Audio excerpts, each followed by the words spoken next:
Pastor, o que a gente vai falar hoje? Se semana passada nós falávamos que nós não podemos avaliar as situações ao nosso redor precipitadamente, hoje nós vamos mudar o foco da nossa observação.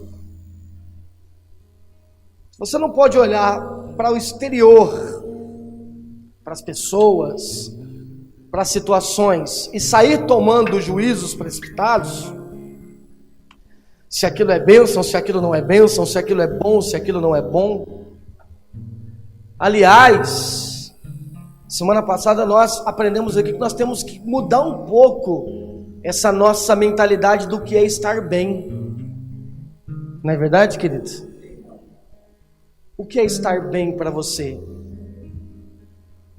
Porque você pode encontrar uma pessoa que está chegando com um Mitsubishi, um SUV caríssimo, postando nas redes sociais a foto da sua nova casa no condomínio Arujázinho, mostrando para todo mundo o seu novo trabalho na Vila Olímpia, e aí você conclui: nossa, essa pessoa está bem. Como é que você sabe? Estar bem, grava isso, irmão. Estar bem na concepção mundana é você atingir determinado padrão, determinadas exigências, determinados parâmetros que essa sociedade secularista, materialista, individualista, gananciosa determinou. Então, quando você atinge esses parâmetros, para ela você está bem. Para um cristão não é isso. Para um cristão, estar bem é ser grato, é louvar ao Senhor pelo seu momento presente e vivido, independentemente de como seja esse momento. Pode ser que ele esteja alcançando esses parâmetros do mundo, pode ser que é o oposto disso. Então, estar bem é ser grato pelo momento vivido no presente. Isso é ser grato. Isso é estar bem. Então a gente já muda a concepção, porque a gente não sai falando para todo mundo: ele está bem porque ele arrumou um emprego. Pode ser que aquele emprego está destruindo a vida dele. Ele está bem porque ele foi para os Estados Unidos. Pode ser que essa viagem está acabando com a relação dele com Jesus.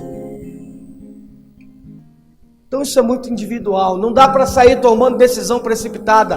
Não dá para sair fazendo juízo de valores com pressa. É necessário cautela. Então hoje a gente vira o foco, deixa de olhar nas pessoas e passamos a olhar para nós. Como nós nos avaliamos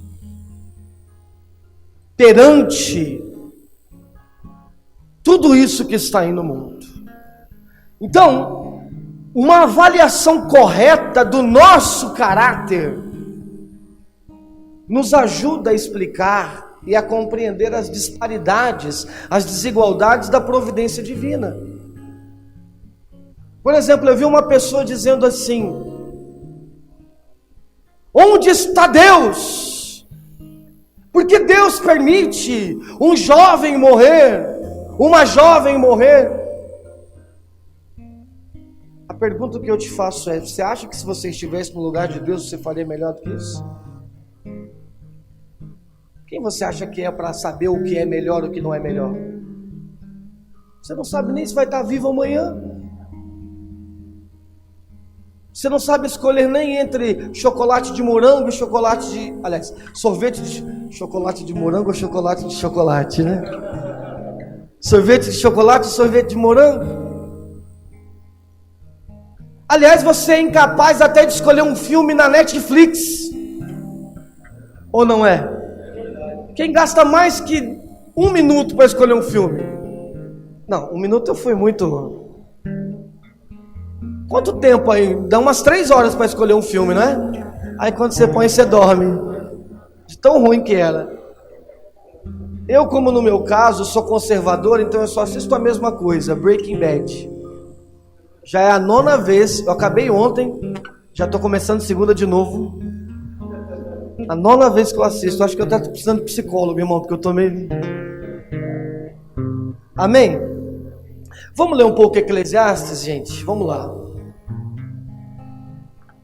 Eclesiastes capítulo 7.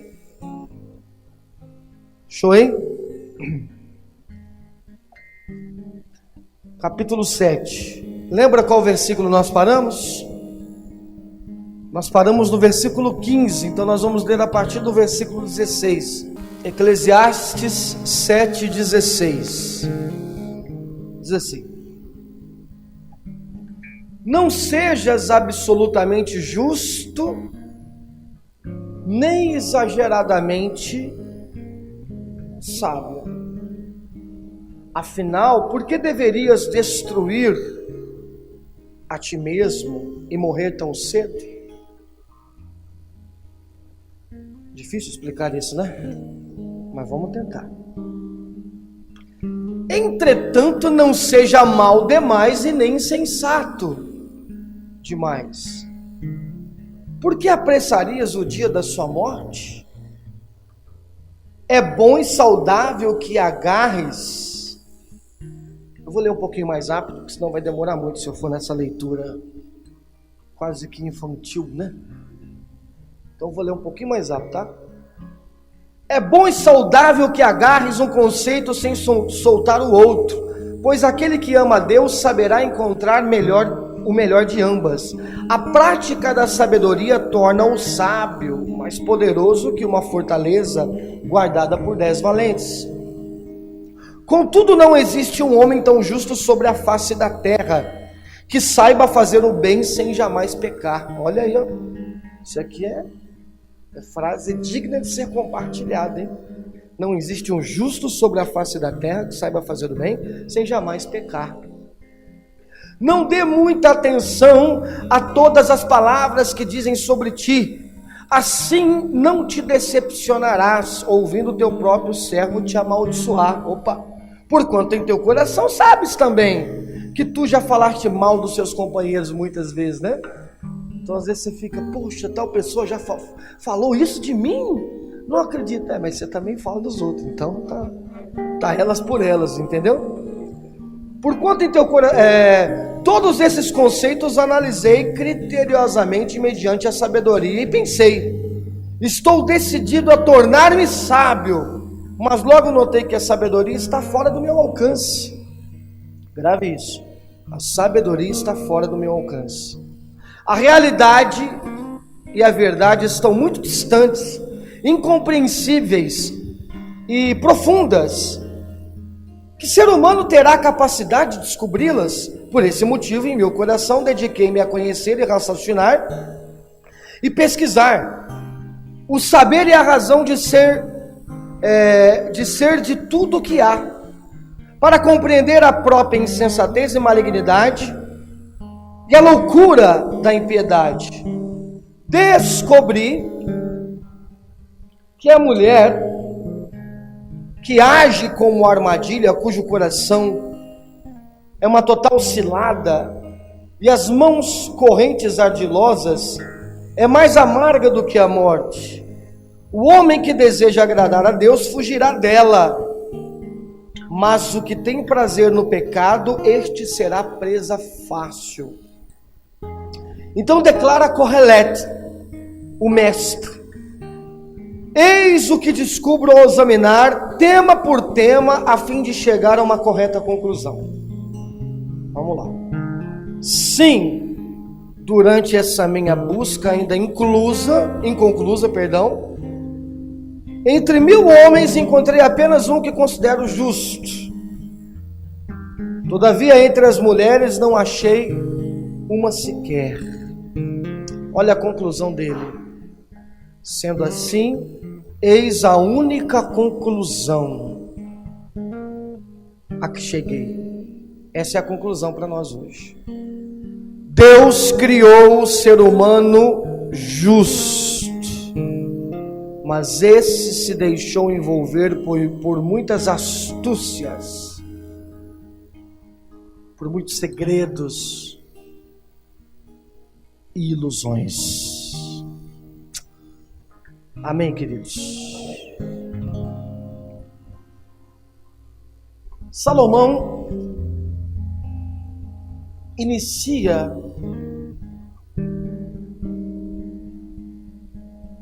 esta sessão. Eu acho que eu não li o versículo 15 com vocês. Eu li o versículo 15? Então eu errei, irmãos. Vamos ler o versículo 15. Eu li o 16, né? Olha o 15. Nesta vida vazia e sem sentido, eu já vi de tudo: um justo que morreu jovem por causa da verdade, e um ímpio que desfrutou da vida longa apesar da sua malignidade. Então Salomão ele começa dizendo: gente, vocês já perceberam como esse mundo parece ser paradoxal? E é verdade. Por quê? Porque nós olhamos e vemos os jovens justos morrendo, enquanto pessoas más parecem ter vidas prolongadas. Você não tem essa sensação às vezes? Parece que a pessoa má se dá melhor. Vamos lá, conversem comigo aí, gente. Não parece isso, né? Por exemplo, você olha a Marília Mendonça. Ela tinha umas músicas gostosinhas, pode falar a verdade, não tinha, irmão? As músicas de corno, né? De sofrência. É legalzinho ouvir às vezes, tem umas bonitas. Eu gostava de ouvir algumas às vezes, né? Aí você fala: poxa, uma jovem morrer assim, por quê? Por quê? Não parece paradoxal? Porque aí você olha Brasília, né? A cidade de Brasília está lotado de político corrupto que rouba a gente o dia inteiro, não é? E está tudo vivo lá. Por que Deus não faz o contrário? Mata pelo menos uns 5 deles de uma vez só, né? E deixa os jovens cantores que nos alegram aí. Você fala: pastor, parece a vida ser injusta realmente.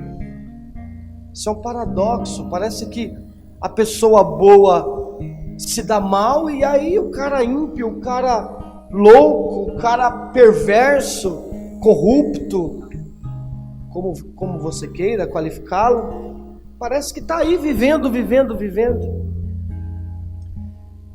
E aí a gente precisa usar a pergunta do Salomão, que é repetida várias vezes no texto: qual é a vantagem nisso? Como explicar essa disparidade?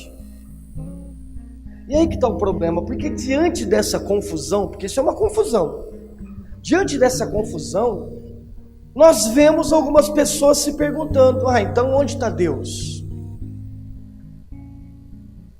Onde está Deus em meio a tudo isso?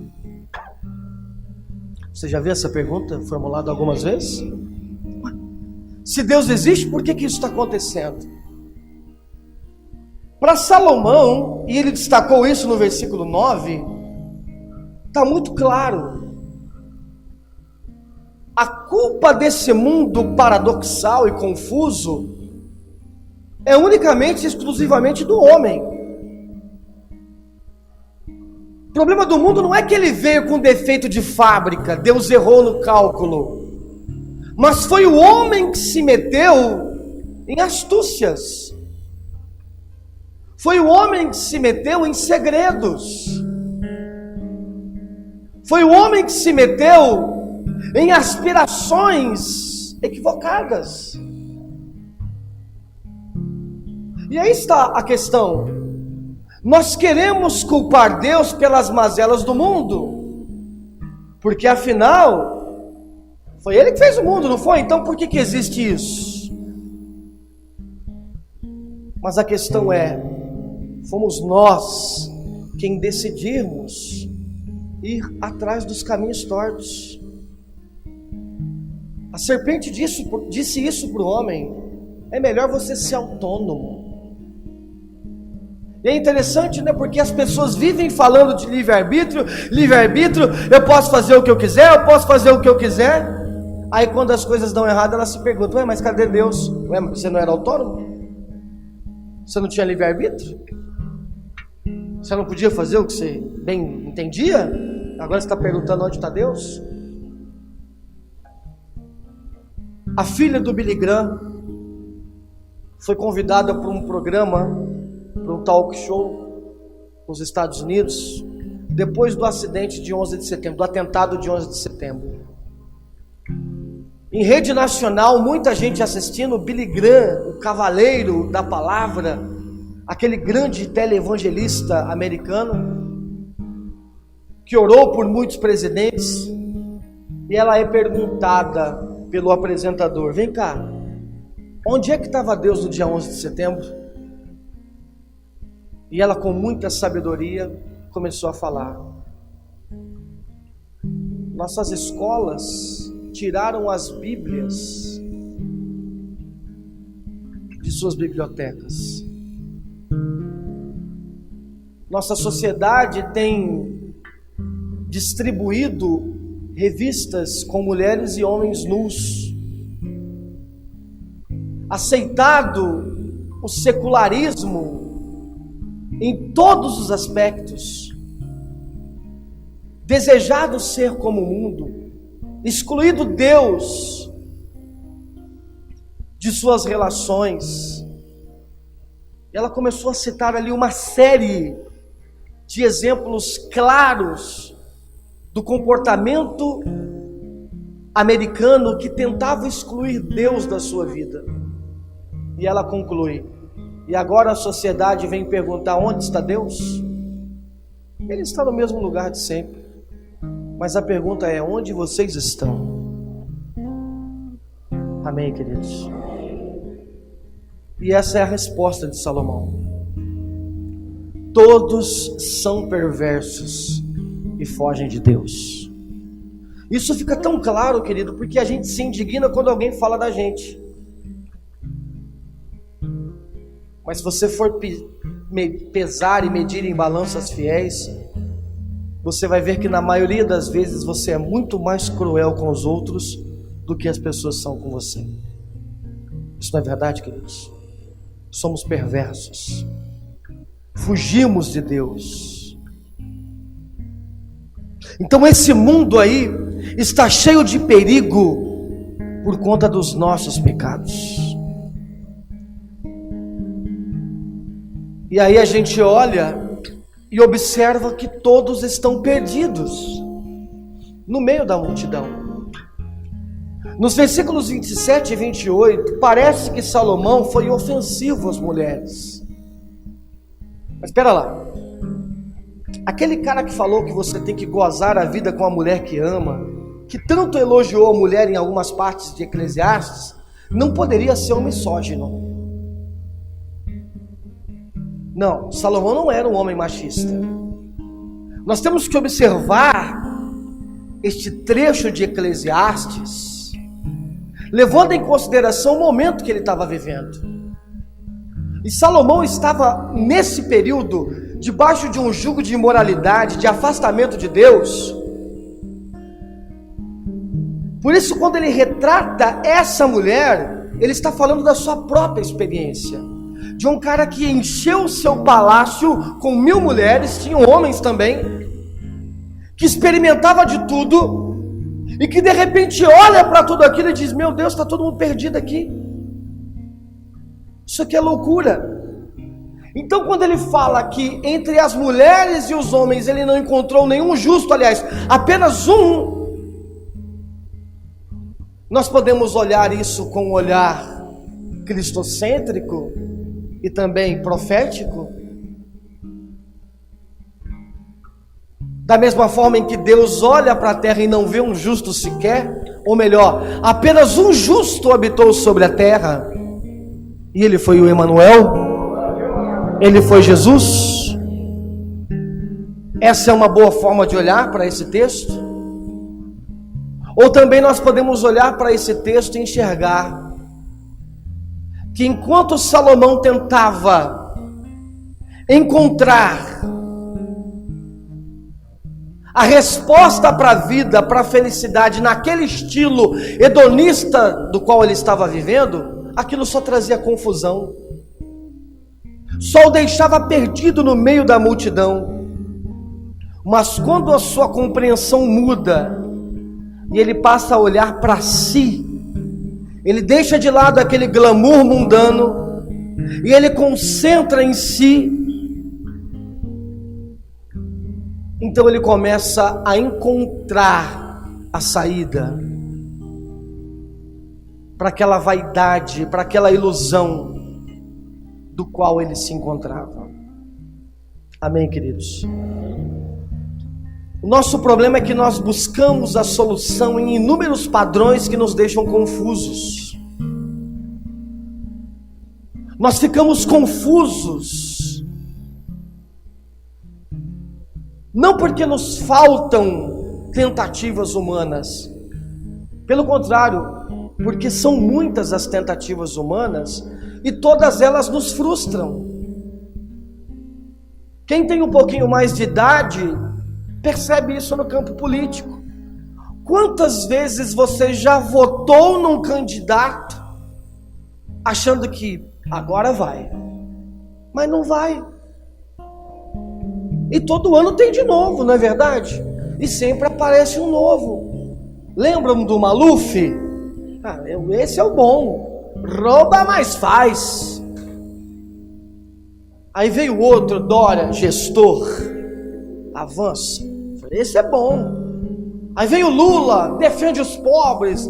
Aí veio o Bolsonaro, faz arminha, aparece tudo quanto é jeito. Não nos faltam tentativas. Aí alguém sai falando, não, quem vai mudar isso é a escola. Não muda. Não, quem vai mudar isso é a própria sociedade. Sabe, irmãos, a verdade é que nós precisamos de sabedoria. Porque nós vivemos como se estivéssemos consertando alguma coisa, enquanto todo mundo estivesse ali dando palpites. Imagina se você estivesse arrumando alguma coisa, um carro, alguma coisa na sua casa, e toda hora alguém aparecesse para dar um palpite. Faz isso, faz aquilo, não é? Eu nem dou muita atenção para o que as pessoas falam às vezes na igreja, porque as pessoas costumam dar palpite e quando você joga a responsabilidade para elas, elas fogem. Outro dia eu estava aqui na igreja, tentando resolver um problema e todo mundo, faz isso, faz aquilo outro, faz aquilo outro. Minha cabeça está quase explodindo já. Aí teve um irmão que falou assim, se fosse eu ia fazer assim. Aí eu peguei e falei, vem cá, irmão, você está responsável para resolver isso. Ele falou, não, eu não posso, porque eu trabalho, porque eu sou casado. Eu falei, não, mas eu também trabalho, também sou casado. Ele falou, não, mas eu tenho filho para criar. Eu falei, também tenho. Ele falou, não, mas é que minha mãe está doente. Eu falei, então tá bom. Mas é que o irmão falou com tanta, se fosse eu. A gente vive assim, irmãos, sabe? Perdido no meio da multidão, e são muitas vozes, são muitas tentativas. Mas Salomão vai dizer, olha, nada disso parece ser viável, porque os problemas não se resolvem, a humanidade continua perdida. E aí ele vai recorrer à única ferramenta capaz de solucionar tudo isso.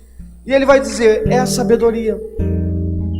Só que o problema é como?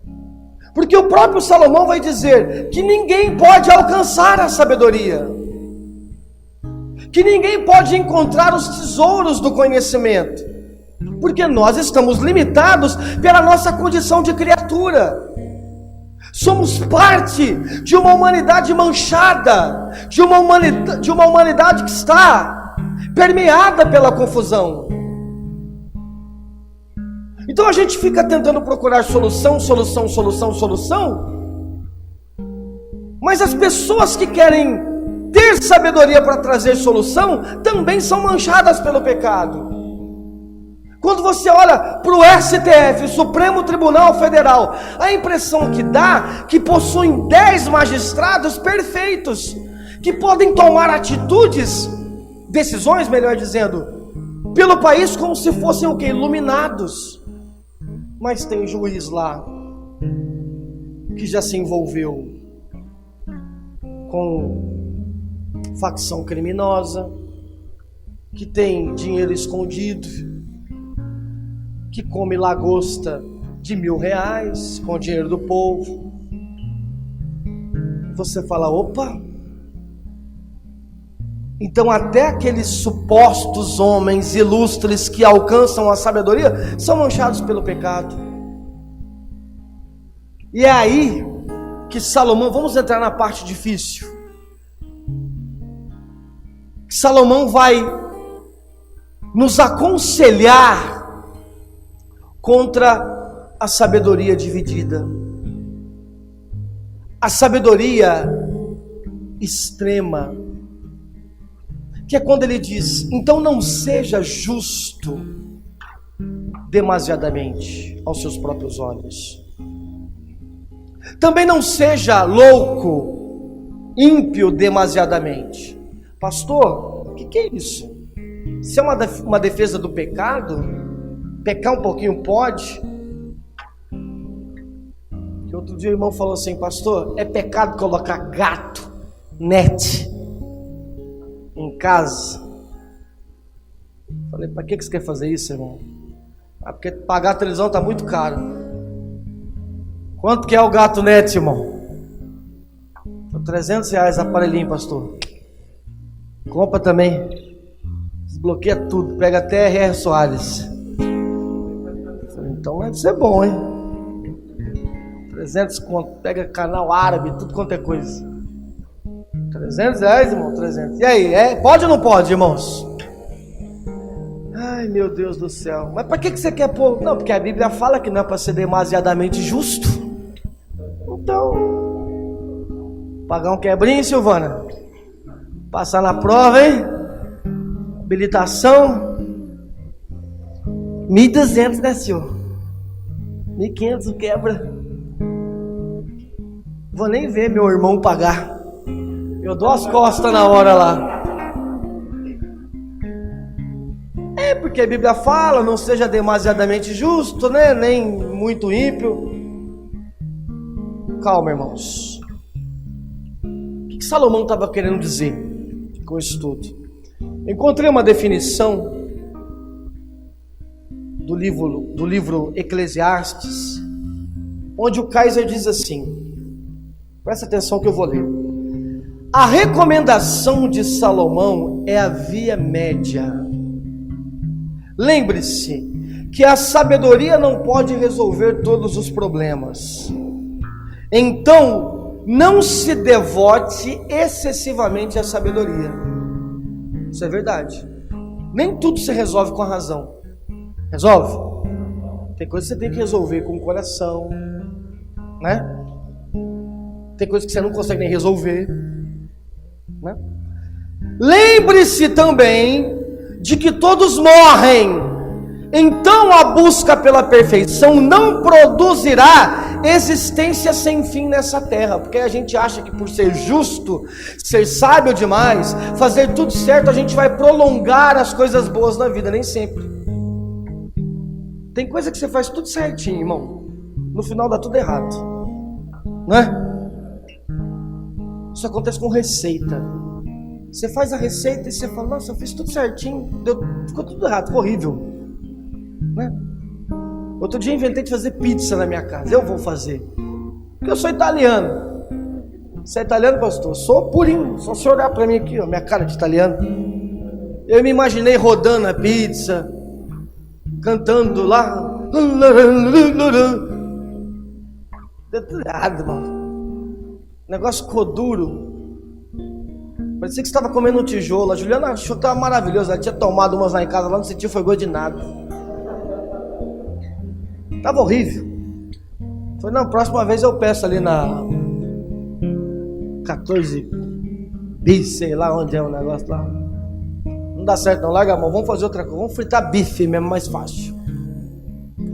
Aí, pastor, eu fiz tudo direitinho, deu tudo errado. É porque a gente acha que se a gente for justo demais, sábio demais, vai dar tudo do jeito que a gente espera. Não, nem sempre. E aí ele continua dizendo assim: aceite que o perfeito não pode ser alcançado nessa era. Entretanto, não permita que tal entendimento leve na direção da perversidade e da tolice, pois estas são certamente letais. Então não é porque eu penso que o fato de eu não ser justo em demasia, sábio, não vai me trazer todos os benefícios, também não é para eu cair no outro extremo. Então vamos ser loucos então. Vamos fazer tudo da forma mais imprudente possível. Não. Esse é o território hostil. Qual é o território hostil?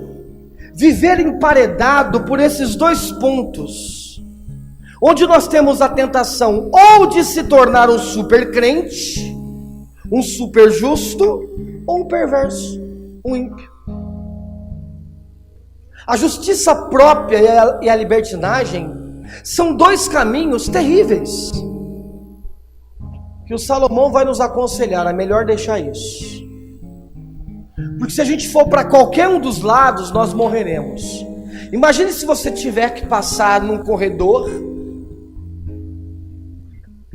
num caminho, e dos dois lados, ou melhor, de um lado, imagine você, está passando lá na roça a gente chamava de pinguela.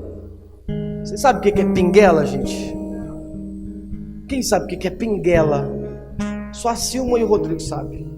Pinguela é uma árvore, um tronco que eles derrubam assim e colocam sobre um rio. E aí você passa equilibrando. Vocês nunca passaram numa pinguela? Que mundo vocês vivem, gente? Nunca? Na tua cidade não tinha outro nome, não? Na minha cidade o nome era ponte, pastor. Uma árvore jogada, um tronco, e você passa equilibrando naquilo. Imagine você passando por uma pinguela, equilibrando, só que de um lado do rio tem jacaré faminto, crocodilo do papo amarelo. Você não pode cair daquele lado. Só que do outro lado você também não pode cair, por quê? Porque tem piranha. O que você faz? Maria passa na frente e pisa na cabeça da serpente, né, irmão? Vou orando, pastor, orando, intercedendo, Salmo 91, é isso mesmo. Porque em qualquer um dos lados que você cair, você está morto. Concorda comigo, queridos? Então, esse é o problema. O problema de ser um super crente é isso que Salomão está dizendo. Um super justo é que a nossa justiça não é para agradar a Deus. A nossa justiça é para agradar a nós mesmos. E o problema de ser um super justo, um crente em excesso, é que nós nunca nos acharemos justos o suficiente. E esse caminho é impossível de ser alcançado, e ele gera orgulho e frustração. E a igreja se perde nesse caminho, e muitas vezes o cara acha que o fato dele estar na igreja, orando, dando dízimo, dando oferta, nada vai dar errado na vida dele. Meu Deus, mas por que isso deu errado? Eu orei. Mas quem disse que a oração é um antídoto para que as coisas não dão errado? Se você leu isso em algum lugar, não foi na Bíblia. E Jesus passou parte do seu ministério exortando justamente esse comportamento dos fariseus, que tentavam a todo custo, pela própria justiça, alcançar o favor de Deus. Isso não era possível. Mas por outro lado, querido, Salomão também está dizendo: não escolha abertamente o caminho da libertinagem, porque isso é rejeitar a Deus, a sua palavra, a sua regra.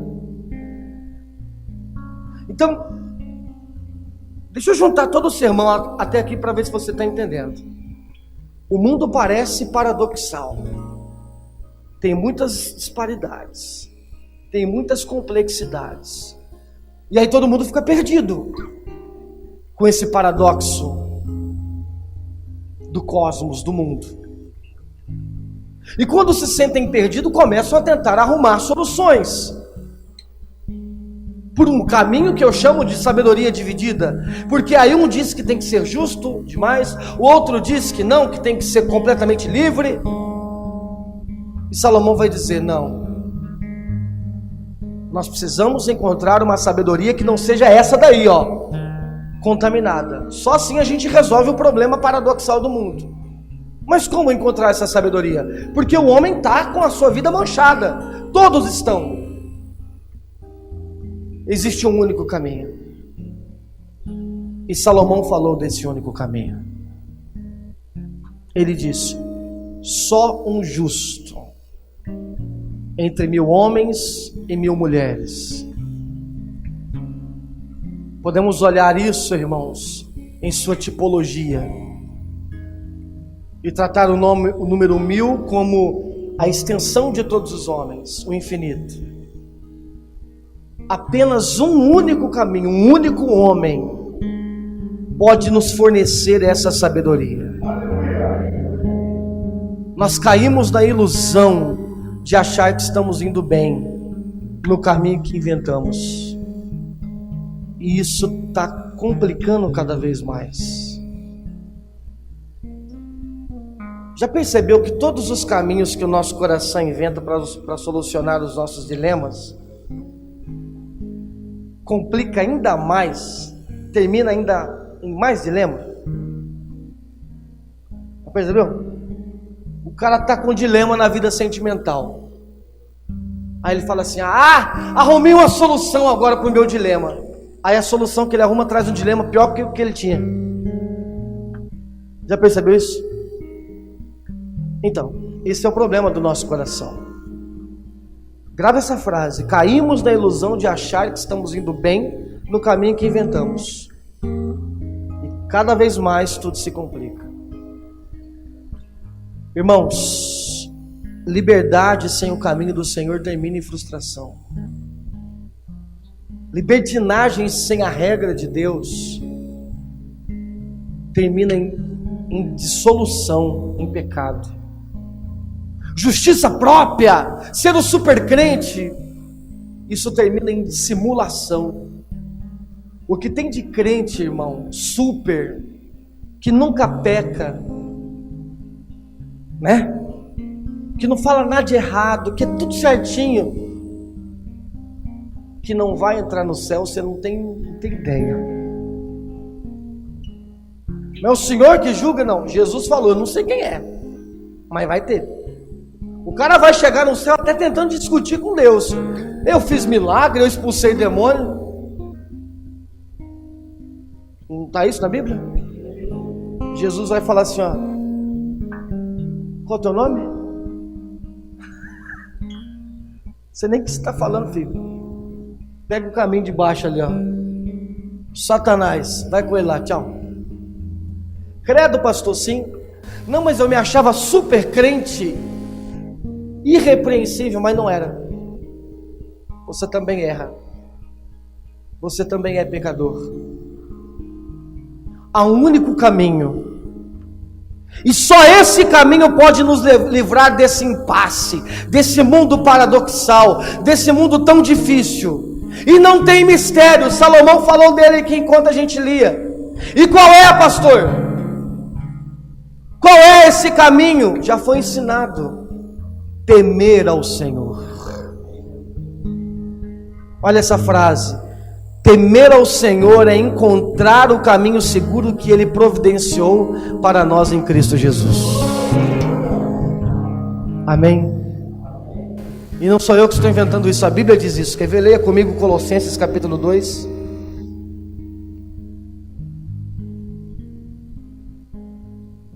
Tá gostoso o entendimento aí, gente? Vocês estão entendendo? Vocês estão com carinho que não estão entendendo é nada. Vamos lá, Colossenses capítulo 2, versículo 2 diz assim: esforço-me a fim de que o coração dele seja animado, estando vós unidos em amor, e juntos alcanceis toda a riqueza do pleno entendimento, para que possais conhecer perfeitamente o mistério de Deus, a saber, Cristo. Aí continua: nele, em Jesus, estão ocultos todos os tesouros da sabedoria e do conhecimento. Aleluia! Aleluia! Temer ao Senhor, grave isso, é encontrar o caminho seguro que Ele providenciou para nós em Cristo Jesus. Amém? Quer ver outra referência? Volta um pouquinho aí, 1 Coríntios, capítulo 1.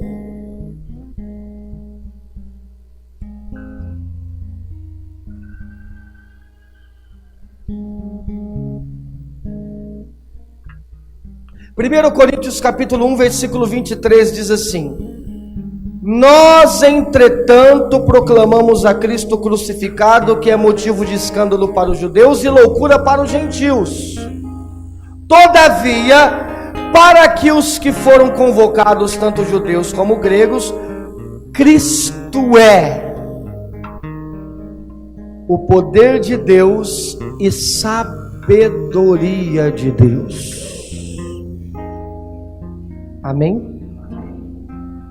Cristo é o poder de Deus e a sabedoria de Deus. Cristo é a sabedoria e a justiça de Deus.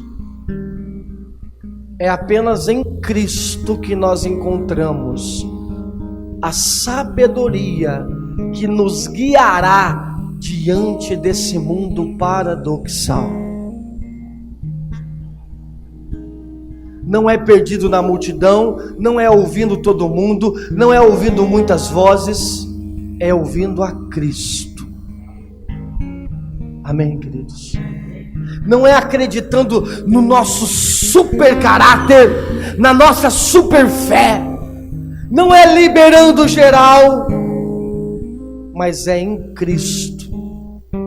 Ele é o caminho para que possamos temer ao Senhor. Então vamos lá. Lembra do último versículo que Salomão escreveu, hein? A minha conclusão é: Deus fez tudo perfeito, mas o homem se deixa corromper. Qual é a conclusão que nós podemos tirar nessa manhã? São 4 pelo menos. Se as coisas andam ruins, irmão, se as coisas andam estranhas, se as pessoas boas morrem, se as pessoas ruins vivem, se parece que Deus não está se importando com a gente, quando as coisas estão erradas, como nós vamos viver? Vamos ser super justos? A igreja é liberdade em Cristo, a igreja dos perfeitos. Ou vamos jogar tudo para o alto e viver a vida doidado, curtir a vida doidado? Ou você vai cair de um lado e ser comido pelos jacarés, ou cair do outro lado e comido pelas piranhas. Nenhum dos dois caminhos. A forma correta de encarar essa vida que é exposta como um território hostil, como uma navegação delicada, complicada, está na conclusão de Salomão. E nós podemos tirar 4 observações dessa conclusão. Primeira delas, entendendo quem nós somos. E quem nós somos? Nós não somos aquele ursinho panda, aquele bichinho bonitinho que todo mundo fala que lindo. Nós somos o rinoceronte. Pode falar para quem está ao seu lado, eu te dou a liberdade. Irmão, você parece um rinoceronte. Um rinoceronte feio.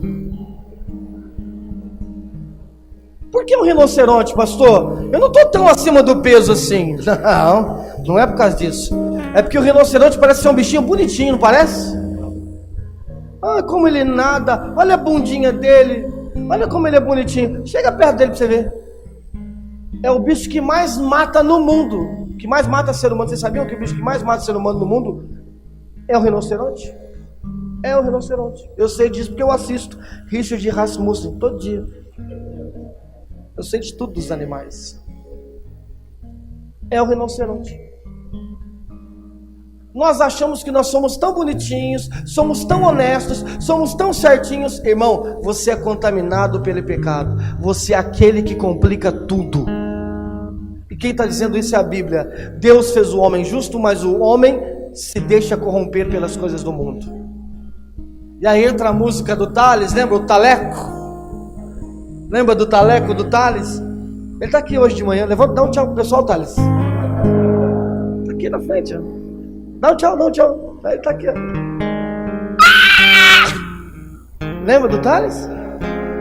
Dava um grito gostoso, né? Lembra da música dele? É fácil viver em paz, a gente que complica tudo. Vinícius cantava isso na igreja. Lembra? É fácil demais a gente viver em paz, a gente é que complica tudo. Irmão, como a gente complica as coisas.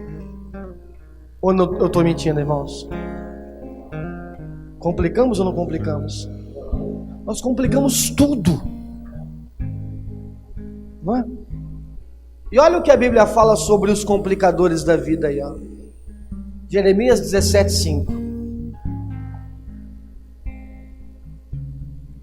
Olha os complicadores da vida aí.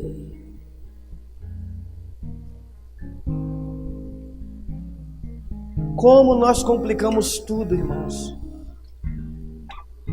Até os momentos que eram para nós estarmos usufruindo de algum bem, em paz, a gente consegue complicar tudo.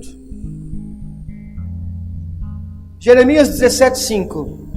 Maldito é o homem que confia nos homens, que faz da humanidade mortal a sua força e motivação, mas cujo coração se afasta do Senhor. Ele será como um arbusto no deserto, não perceberá quando algum bem se aproximar. Pelo contrário, morará nos lugares mais áridos do deserto, em terra salgada e desabitada. Mas bendito é o homem cuja força está totalmente depositada no Senhor, cuja fé está no Senhor. Ele será como uma árvore plantada junto às boas águas, que se estende as suas raízes para o ribeiro, uma árvore que não se afligirá quando chega o calor, porquanto as suas folhas estão sempre viçosas, não sofre de ansiedade durante o ano de seca, nem deixará de dar o seu fruto. Ora, não há nada mais enganoso e irremediável que o quê? Que o coração humano. É uma doença incurável. Quem é capaz de compreendê-lo? Eu, Yahvé, o Senhor, sondo profundamente o coração e examino as mentes dos homens, a fim de entender cada pessoa de acordo com a sua atitude, conforme as suas obras. Como a perdiz que choca os ovos que não pôs, assim é aquele que junta riquezas por meio dos injustos. Na metade da sua vida eles abandonarão, e no fim ele acabará como um tolo. Irmão, o coração do homem é doente. Quem vai curar esse coração? Quem é capaz de compreendê-lo? O próprio Deus responde: eu. O único que é capaz de sondar os corações. Por isso Jesus é o que? A verdade, o caminho, a vida. Ele é a palavra que penetra na nossa alma e nos conhece quem nós somos na realidade. Então a melhor forma de enfrentarmos esse mundo paradoxal, primeiro, é entendendo quem nós somos. E quem nós somos? Aqueles que complicam tudo. Aceite isso. Aceite isso. Você não é vítima apenas. Você não é vítima apenas. Você é aquele que complica tudo. Segunda coisa, Salomão vai dizer: Ele faz tudo perfeito. Se nós entendemos que nós somos aqueles que complicam, nós temos que saber, segundo, quem Ele é. E Ele é aquele que sonda os nossos corações. É aquele que faz tudo perfeito. É aquele que tem o seu plano perfeito e justo para todos os homens. Amém. E para concluir, terceiro, saber qual é o nosso destino. Um novo caminho para a perfeição nos foi dado através de Cristo. E quarto, temos que nos livrar da suposta autonomia. Aceitar a providência divina como ela vier até nós. Esse é o segredo. O mundo é paradoxal. Mas enquanto as pessoas que estão nesse mundo estão tentando resolver por si só, elas estão cada vez mais se afundando, se frustrando nas suas tentativas. Nós, o povo de Deus, encontramos Cristo, o perfeito, o justo, que nos orientará a andar nessa pinguela, nesta pontezinha, equilibrando nessa vida, sem cair em nenhum dos extremos. Nem no caminho da autojustiça, muito menos no caminho da libertinagem. Não é jogar tudo para o alto e falar, vamos ser felizes porque a vida vai acabar daqui a pouco. E muito menos ter uma vida carrancuda, não desfrutando daquilo que o próprio Deus tem dado. Amém, queridos? Então o olhar hoje, o foco vem para nós. Quem nós somos diante desse Deus perfeito? Por isso nós cantamos aqui a música Vaidade, da Heloísa Rosa. Porque nós somos essas pessoas que estamos correndo atrás do vento, buscando soluções de onde não vai vir solução. Amém, queridos? O que nós precisamos, o homem não pode dar. O que nós precisamos, a prata não pode dar. O que nós precisamos, o mundo não pode nos dar. O que nós precisamos é saber o nosso destino, saber qual é o caminho que nos foi dado, saber até aonde nós devemos ir para buscar o pão da vida. Amém, queridos? E esse é o caminho, Jesus. Jesus é o conhecimento, é a sabedoria de Deus. Feche os seus olhos, curve a sua cabeça. Faz uma oração agora, em cima daquilo que você ouviu.